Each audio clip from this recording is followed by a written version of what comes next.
I was just trying to buy a baguette. That's how this whole mess started. A random Tuesday, the kind where you put on mismatched socks and pretend you've got your life together. I ducked into this tiny organic market near my apartment, half because I wanted bread, half because I was avoiding laundry. You know the vibe. As I scanned the shelves, wondering whether $7 was a morally acceptable amount to spend on sourdough, I heard it, the gasp. That sharp intake of breath like someone had just witnessed a miracle or spotted a Kardashian. I turned around and this guy, maybe mid-50s, salt and pepper hair, wide eyes, was staring at me like he'd just seen his long-lost twin. "You're him," he said, pointing. "Oh my God, you're him." I blinked. "Him? Who?" "You're Luca Vasari, right?" he said, as if it were the most obvious thing in the world. Now, here's the thing. I am absolutely not Luca Vasari. Luca Vasari is an Italian celebrity chef with 2.3 million Instagram followers and a Michelin star. I, on the other hand, once burned oatmeal. Twice. But before I could correct him, something in me twitched. Maybe it was boredom. Maybe it was the way his face lit up like Christmas morning. Or maybe it was the thrill of being mistaken for someone who knew the difference between Béarnaise and Hollandaise. Either way, I smiled and said, "Ah, you got me." It was like I handed him a winning lottery ticket. He nearly dropped his kombucha. "You have no idea how much my wife and I love your cooking videos," he gushed. "The risotto episode? Changed my life." I nodded sagely. "Ah yes, the risotto episode. Classic." And just like that, I became Luca Vasari. He introduced himself as Patrick. Told me he ran a small but tastefully upscale supper club with his wife, Emily. Said they hosted themed dinners once a month and would be honored if I made a guest appearance at the next one. I laughed. "That's very flattering, but I'm not sure He cut me off. "Please. Just come. We'll handle everything.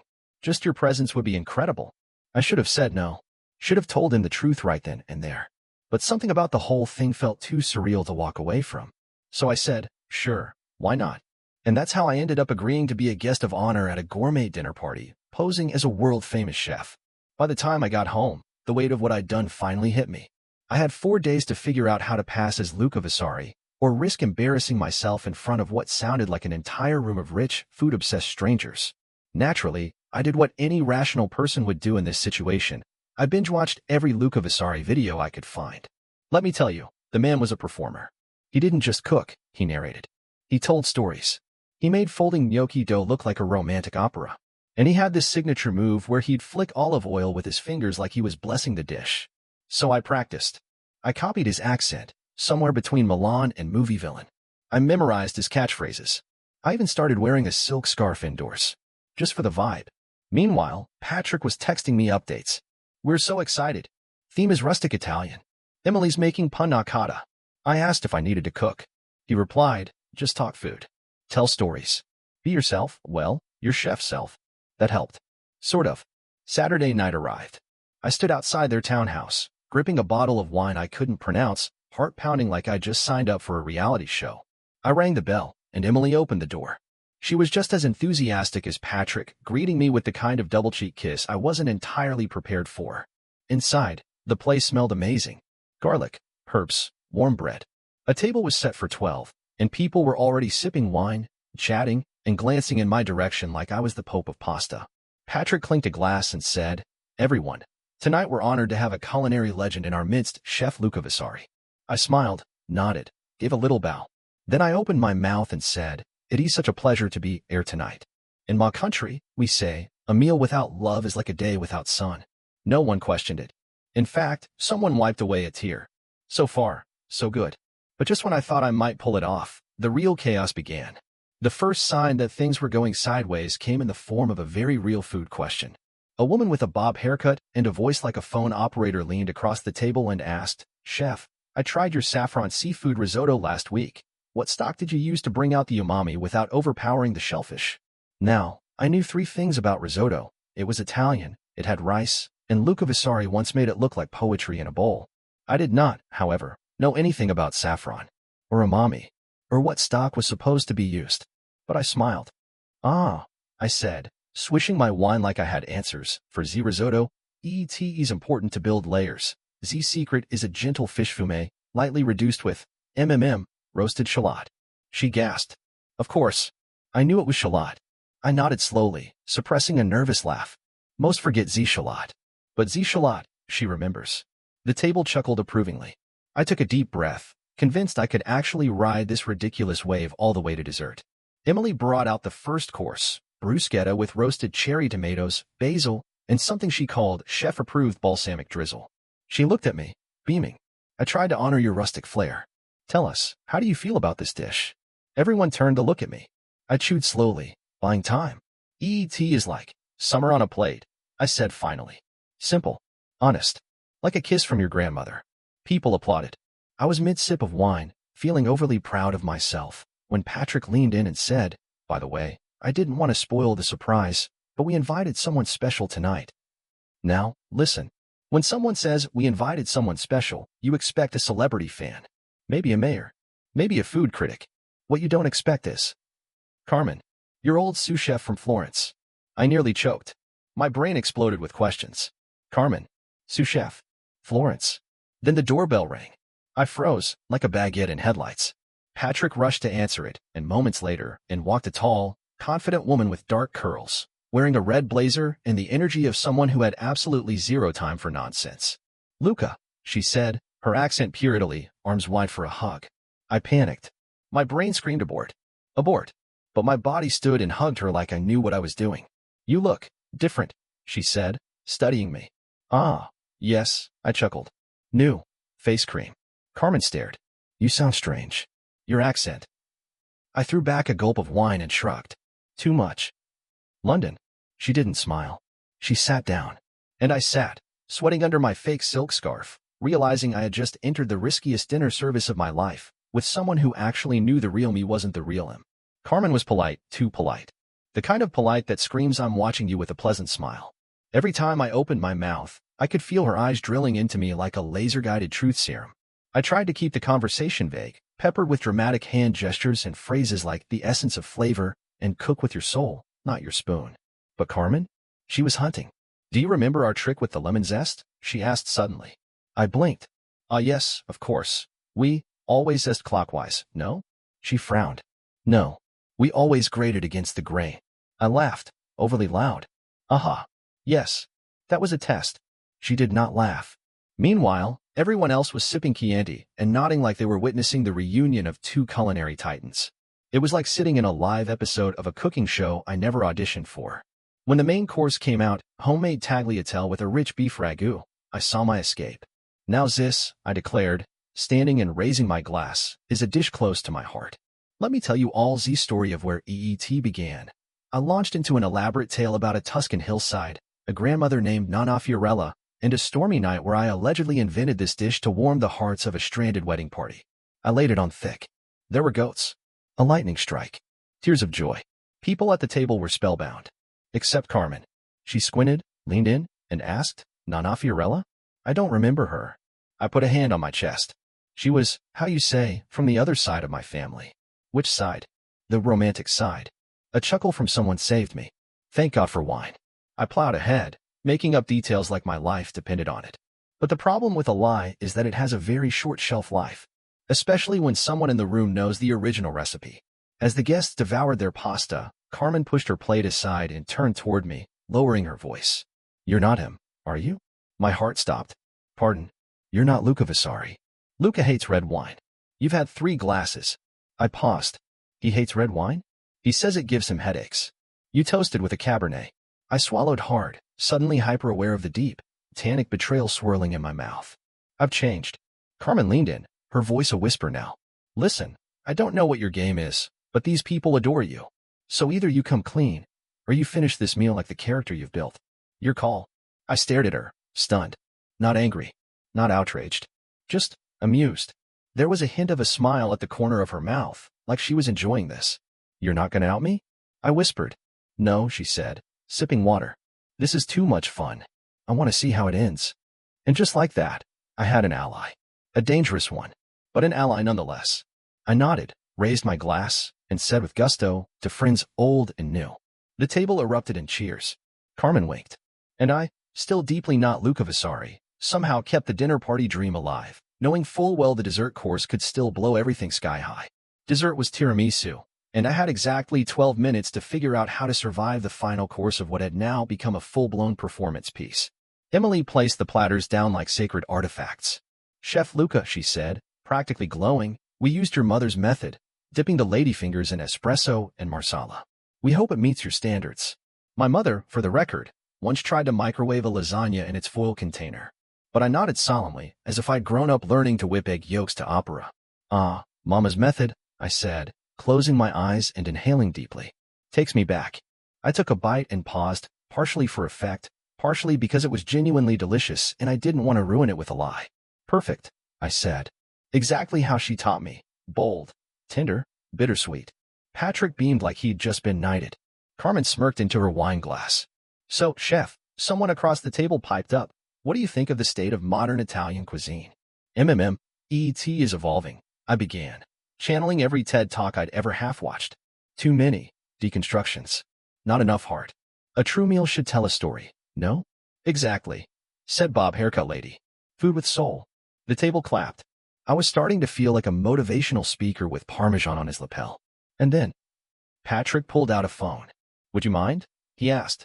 Just a quick video for our supper club page? My stomach dropped. Oh, I don't usually. Just a few words about the dinner, he said. Nothing fancy. Carmen gave me a look that said your move, Shakespeare. So I stood up, fixed my scarf, and turned to the camera. Good evening, I said in my Feluca accent. Tonight, I am honored to share Z table with such passion, such warmth, such risotto enthusiasm. A polite laugh. I kept going. In my travels, I have tasted many dishes. But it is not just seafood that makes a meal, it is Z people. Tonight, I feel I am with Famiglia. Applause. Real applause. Patrick looked like he might cry. I bowed slightly, sat down, and exhaled. I had somehow survived the full dinner without being tackled, sued, or excommunicated from the Church of Cuisine. As the evening wound down, guests said their goodbyes. I air-kissed cheeks, shook hands, even signed an apron. Carmen lingered behind. Well, she said, arms folded, I gotta admit, you were weirdly convincing. Weirdly? I grinned. I'll take it. She laughed, then leaned in. You know, you've got guts. Stupid guts. But guts. Thanks, I said. I think. One more thing, she said, handing me a folded napkin. In case you ever want to learn how to actually cook the dishes you've been pretending to know. I unfolded it. A phone number. You're serious? Why not? You clearly love food. Or at least, faking it. I smiled. You're not going to tell them? She shook her head. Nah. Let them believe they had dinner with a legend. But if you ever pull this stunt again, make sure Carmen's not in the room. And with that, she walked out into the night, leaving behind the faintest smell of espresso and vengeance. I stood in the quiet dining room, surrounded by empty plates and the echoes of a lie that had somehow turned into something weirdly beautiful. I wasn't Luca, but for one night, I'd lived his life. And it was far from over. I woke up the next morning in a haze of espresso and adrenaline. My phone buzzed nonstop, text from Patrick, a link to the Supper Club's Instagram reel, which already had over 800 likes, and a message from an unknown number that simply said, still can't believe you pulled that off. See? Carmen. Of course. I laid in bed for a minute, staring at the ceiling, half proud, half panicked. The truth was, I didn't want the night to end. It was the first time in a long time I felt interesting, like I mattered. And even if I got there by pretending to be someone else, people had laughed. They'd listened. They'd loved it. Still, I couldn't shake the feeling that I just barely walked a tightrope in clown shoes and somehow hadn't fallen. I should have left it at that. But I didn't. Because that's not who I am. Instead, I leaned into the ridiculousness. 2 days later, I created an Instagram account at Fovisari. I didn't use Luca's real name, of course, just hints. My bio read, passion, pasta, impersonation. And my first post was a dramatic black and white photo of me holding a spoon like a scepter, captioned, even a lie can be cooked to perfection. It blew up. Somehow, word had spread from the dinner party. Friends of friends began following, laughing, sharing it like some kind of gourmet inside joke. And before I knew it, I had 3,000 followers. I started posting recipes that were mostly satire, like my viral air salad tutorial. Step 1. Plate nothing. Step 2. Serve with confidence. People loved it. They tagged friends, made duets, quoted me at brunch. What had started as a single slip-up in a bakery had become a character, a persona, a parody of culinary pretension that somehow had heart. I got DMs from real chefs. Love the humor, one wrote. You're not wrong about the deconstructed risotto plague. I even got invited to host a pop-up dinner in Brooklyn called Imposter Pasta. I declined, obviously, but the fact that someone wanted me to headline a food event made me question everything. Could I actually become something from this? Somewhere in the swirl of followers and fake food philosophy, I forgot to worry. Forgot the real Luca might one day find out. Forgot that none of this was ever supposed to go beyond a single dinner. Until I got the DM that changed everything. It came late one night. No profile picture. Just a handle at their Olvassery. We need to talk. Now. My stomach dropped. And just like that, the souffle of my confidence deflated in one terrifying puff. The message stared back at me like a judge in a silk apron. We need to talk. Now. I stared at the screen, heart pounding, convinced I could hear my phone quietly judging me for every risotto pun I had ever posted. I tapped the profile. Ethereal Vassery had no bio, no posts, no followers. A ghost account. But the name too specific to be coincidence. Could it really be him? The actual Luca Vasari? The man whose face I had unwittingly borrowed and paraded through pasta memes and fake Tuscany memories? I didn't reply. I couldn't. Instead, I shut off my phone and spent the next 20 minutes staring into the fridge like it held answers. It didn't. Just a half-eaten rotisserie chicken and some very passive-aggressive kale. The next morning, I woke up to 3 more messages. Saw the supper club video. Nice accent. Meet me. Tomorrow. 11 a.m. Cafe Giallo. No cameras. I paced my apartment like a man on the brink of his own cooking show cancellation. Carmen's number was still in my drawer, on the folded napkin I hadn't touched since that night. I considered calling her, but something in me, maybe pride, maybe stupidity, told me I had to face this alone. Cafe Giallo was the kind of place that made you feel poor even if you weren't. Marble tables, gold spoons, waiters who looked like they judged your posture. I showed up 10 minutes early and waited, trying to blend in. Not easy when your palms are sweating and you're wearing your lucky sweater that smells vaguely of regret. At 11:04, he walked in.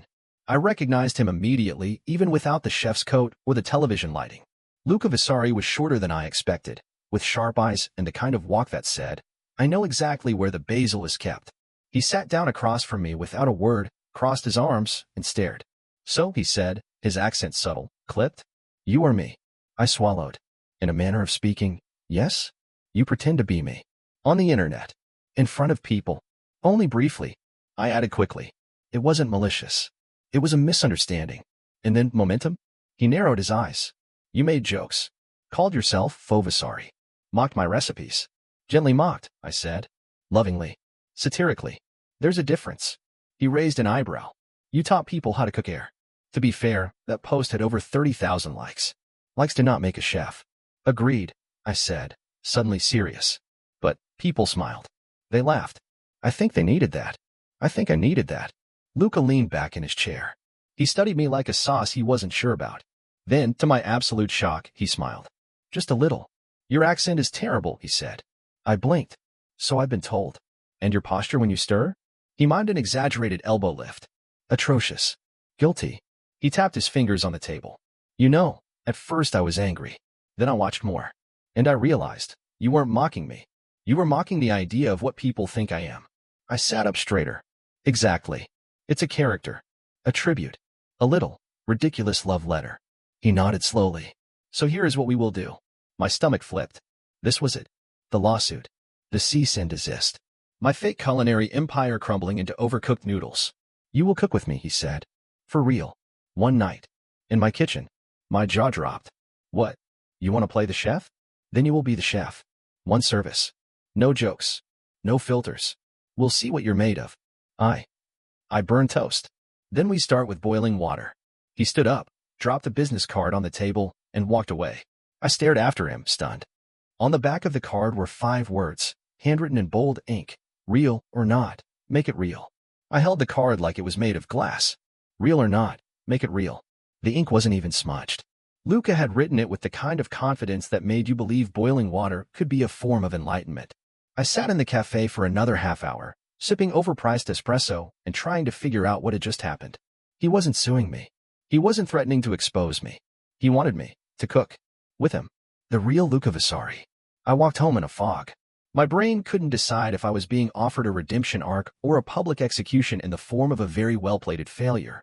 The next day, I texted Carmen. So, hypothetical. If someone like me were invited to cook with someone like the actual Luca Vasari, would that someone survive? She replied 2 minutes later, hypothetically? No. Realistically? We're flameproof socks. I stared at the message, laughed once, then went online and ordered an apron. Not because I thought it would help. but because I felt like I needed something between me and the impending culinary chaos. The night before the big day, I couldn't sleep. I paced my apartment like I was awaiting jury deliberation. I kept thinking of all the things I didn't know. How to dice an onion properly, how to hold a knife like I wasn't in a thriller movie, how not to set oil on fire just by looking at it the wrong way. But I also thought of the faces at that supper club, the way they listened, the laughter, Carmen's smirk, even Luca's half-smile in that cafe. For once in my life, I wasn't the funny guy on the sidelines. I was in it. The next afternoon, I showed up at Luca's restaurant, a sleek but cozy place tucked on a quiet street. The kind of spot where waiters wear aprons longer than your patience and the music sounds like it's being played on a record player made of oak. Luca greeted me at the back entrance, already in his whites. "You're late," he said. I checked my watch. "By 2 minutes." "In the kitchen," he replied. 2 minutes is overcooked." I wanted to laugh, but held it in. He handed me a spare chef coat. I slipped it on. It felt too stiff, like it knew I didn't belong in it. He gestured to the prep station. "Tonight's menu is 4 courses. You'll assist. Watch. Learn." And at the end, he turned to me. "You plate the final dish." "Me? Plate it?" I asked. "That's like giving the parachute to a squirrel. Then be the most elegant squirrel you can be." And with that, we began. For the first hour, I chopped herbs. Badly. Luca corrected my grip, my pace, my breathing. "You don't stir risotto," he snapped at one point. "You coax it. Like a toddler?" I offered. He glared. I coaxed harder. It was intense. Hot. Loud. Orders being called, pans hissing, voices bouncing off the steel walls. It was the opposite of every carefully edited cooking show I'd ever watched. But it was real. And somehow, I wasn't sinking. I was floating. Luca didn't coddle. But he didn't abandon me either. Every time I stumbled, he pointed, not just at the mistake, but at the fix. "Taste," he barked. Again. "Don't guess. Taste." It became a mantra. When the moment came to plate the dessert, a delicate panna cotta with orange zest and a basil syrup, my hands were trembling. "You sure you want me to do this?" I asked. "It's a $16 dessert." "No," he said. "It's your dessert." I took a breath. Centered the plate. Poured. Placed. Zest. Luca watched. No words. Just watching. When I finished, he picked up the plate, studied it, then carried it out to the dining room. I followed, nervous. The dish went to a table of 4. They took bites. One woman closed her eyes, smiled, and whispered, "Perfect." Luca turned to me. "Not bad, for an imposter." I grinned. "That's the nicest thing anyone's ever said to me." He shook his head. "Tomorrow, you come back. Earlier this time. We'll make gnocchi." "Wait, there's a tomorrow?" "Unless you'd rather go back to cooking air." I didn't. Not even a little. The next morning, my alarm buzzed at exactly 6 a.m., and for once, I didn't snooze it. I was already half awake, lying in bed thinking about flour ratios and how to hold a potato like it might shatter if I blinked wrong. I dressed quickly, trying to look confident but low-key, like someone who wasn't absolutely terrified of making gnocchi in front of a world-class chef. I reached Luca's restaurant by 6:45, 15 minutes early. Redemption for my 2-minute tardiness the day before. Luca opened the back door wordlessly, like he'd been expecting me. He handed me a white apron dusted with flour, already stiff from use. I stepped into the kitchen, which was hushed at this hour. No sizzling, no shouting, just the low hum of refrigerators and the quiet rhythm of prep work. "You're going to learn gnocchi today," he said without preamble. "If you mess this up, I'll pretend I don't know you." "Comforting," I muttered. "Potatoes are not forgiving," he added, placing a bowl of boiled Yukon Golds on the counter. "But they are honest." I stared at them. They looked so harmless. "You ever think maybe you're too philosophical about tubers?" "No, we got to work." He taught me how to peel and rice them while still warm. "Cold potatoes make tough gnocchi," he warned. "You want soft, not stubborn." I listened, watched, tried to copy his movements. Every time I pressed too hard or added a little too much flour, he raised an eyebrow. "This isn't Play-Doh. Respect the dough." I didn't talk much that morning. Neither did he. We just worked. Slowly, something shifted. The dough started to feel right in my hands, not perfect, but close. I rolled out ropes, cut small pillows, and then, under his watchful eye, used a fork to make those classic little ridges. "Don't press," he said. "Guide. Let the dough tell you where to go." The idea that dough could speak didn't seem so ridiculous now.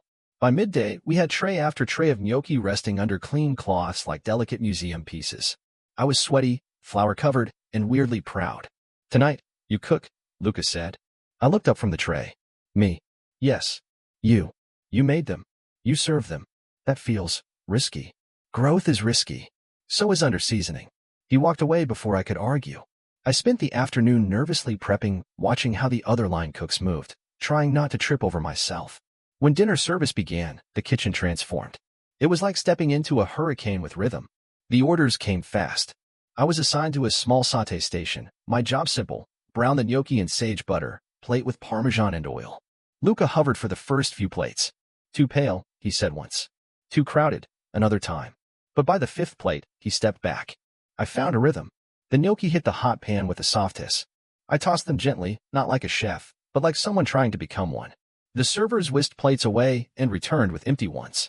Table 5 wants to name their firstborn after you, one of them joked. I laughed, out of breath and stunned. Really? Maybe. Depends how dessert goes. Later, Luca walked by and clapped a hand on my shoulder. Tomorrow, come in early. You're talking to a school group.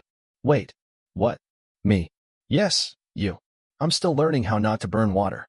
Exactly, he said. You're a good story. And stories teach better than recipes. I stood in the middle of the kitchen, stunned. I'd come in pretending to be someone else, and now, somehow, I was being asked to speak as myself. I didn't sleep much that night. The idea of speaking to a group of kids, actual students, about food and cooking and whatever it was I had stumbled into, it rattled me more than the thought of Luca's knives. I wasn't a chef. I wasn't trained. I wasn't qualified. I was a guy who once faked an accent over bruschetta and turned a lie into a hashtag. And yet, here I was, standing in front of a row of wide-eyed 7th graders the next morning, palms sweating under a clean apron. The group had come for a behind-the-scenes look at one of the city's most talked-about kitchens, and for reasons still unclear to me, Luca had decided I would be the one to give them the tour. Kids don't care about resumes, he had said. They care about stories. So, I started with mine. Or, at least, the version I could say out loud. Okay, so, raise your hand if you've ever lied about something small that got way out of hand. I began. Every hand shot up, including one teacher's. That gave me hope. I told them how I once walked into a grocery store for bread and somehow walked out pretending to be an internationally known chef.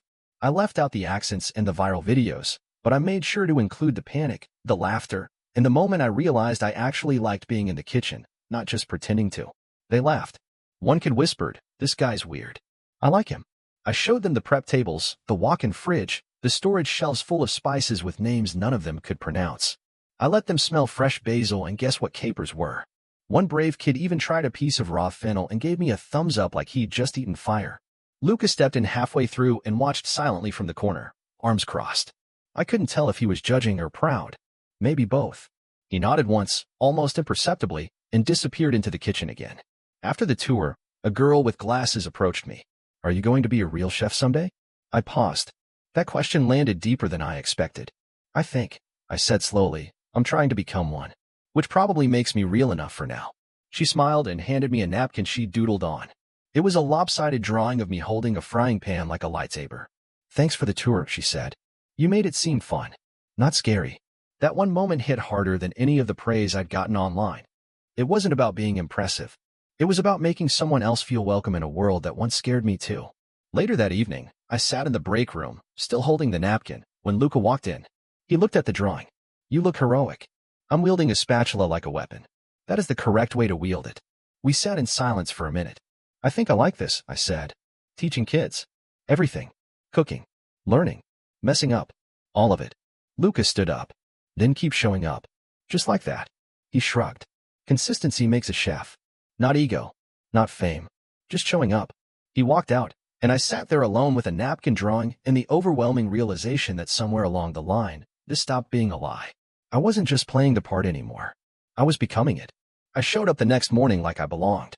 Not early out of fear, but because I actually wanted to be there. Something had shifted, subtly, but fully. The kitchen didn't feel like a battleground anymore.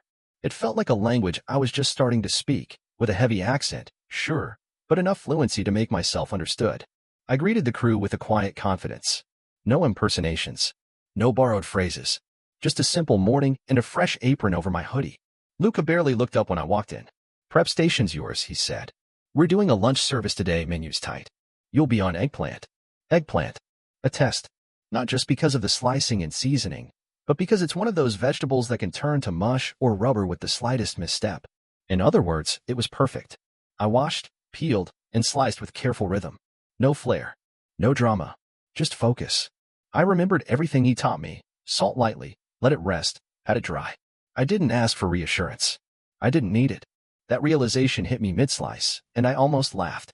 I was the guy who once thought blanching was a form of anxiety.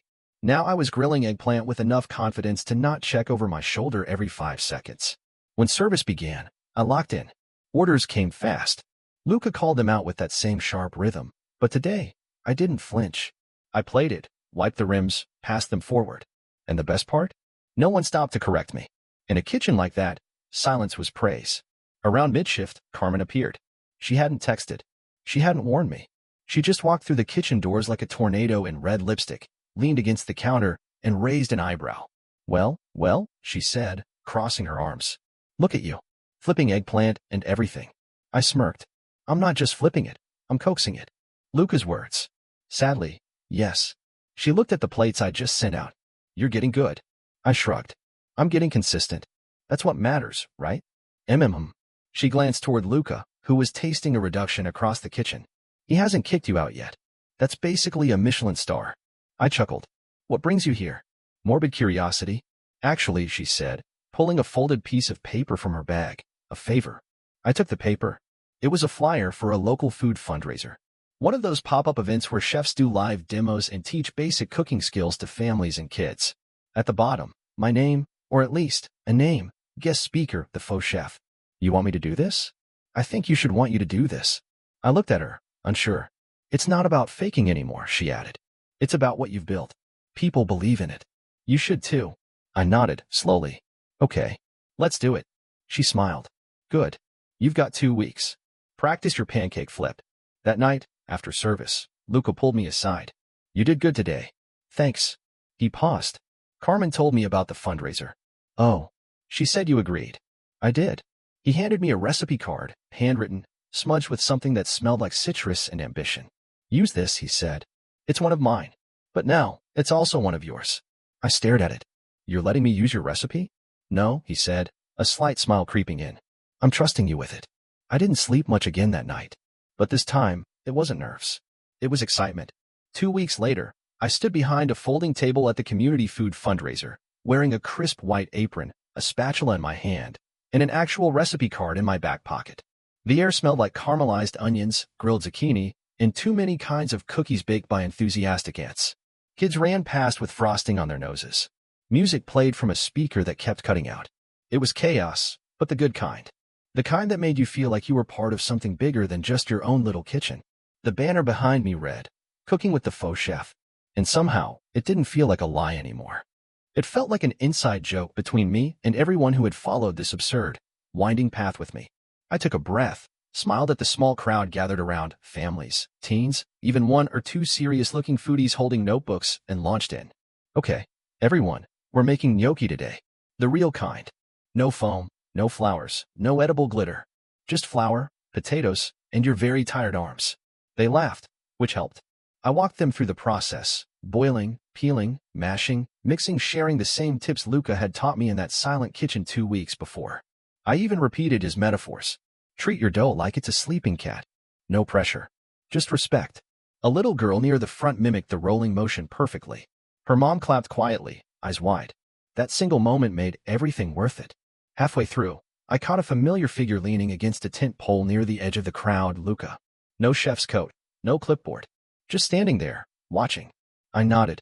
He didn't smile, but he gave a tiny, approving tilt of the head. Carmen showed up a few minutes later with coffee and a proud enabler pin on her jacket. Look at you, she said, holding a spatula and a crowd. I haven't dropped either yet, I replied. You're a miracle.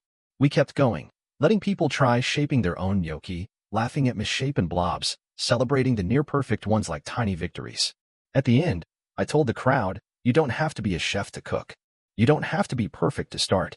You just have to care enough to show up. The rest, you figure out as you go. People clapped. I don't think it was for the gnocchi. Afterwards, as we packed up, Luca approached the table. You made that look easy, he said. It wasn't, I admitted. But it was fun. He handed me a folded piece of paper. I opened it. A business card. My name. A title. Assistant Instructor, Vasari Culinary Workshop. My jaw dropped. Wait, you're hiring me? No, he said. I'm giving you a chance. Whether you keep earning it is up to you. I looked at the card, then at him. You're really trusting me? You're not an imposter anymore, he said, turning to leave. You're just slightly undercooked. That's fixable. I stood there in the middle of the fair, surrounded by flour, laughter, and a faint scent of sage butter, realizing the twist wasn't that I got away with a lie. The twist was that the lie had taught me who I really was. And maybe, who I'd always been.